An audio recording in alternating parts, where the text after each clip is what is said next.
Evdə qılmayın deyiblər bayram namazı. Müstəhəb namazdır. Amma deyiblər gedin məsciddə adamlarla, cəmaatla qılın. Təşviq edirlər bizi. Çox təkid oldu.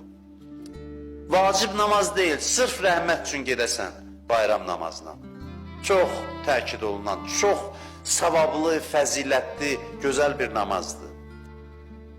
Əleyhissalam qiyamət gününü oxşadır Fitr bayramı gününü. Bir evdən çıxıb məscidə namaza gəlməyi, qəbirdən qalxıb məhşərə gəlməyin kimi təsəvvür elə. Evdən çıxanda bu fikirlə çıx.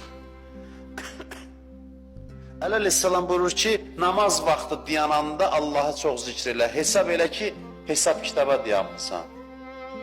Qiyamət Allahın huzurunda ki dayanacaqsan, namazda dayandığın zamanı elə bir zaman hesab elə.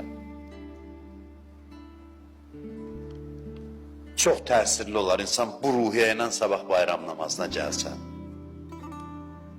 Ondan sonra qaydanda da elə bil ki, ya cənnətə ya cəhənnəmə qayıdırsan ki, inşallah bizim cəhənnəmdə nə işimiz var? Biz cəhənnəmdən düşünmək belə istəmirik. İnşallah ki, biz elə hamımız sabah Allahın rəhmətinə nail olarıq.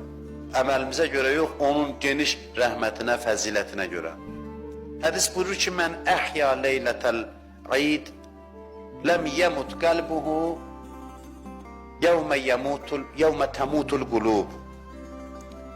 Mən əhya leylətəl id ləm yəmut qəlbuhu yevmə təmutul qulub. Buyurur ki, kim bu gecəni əhya saxlasa, qəlblər ölən gün, ürəklər, yəni qiyamət günü qəlblər öləcəklər, onun qəlbi ölməz. Onun qəlbi diri olar.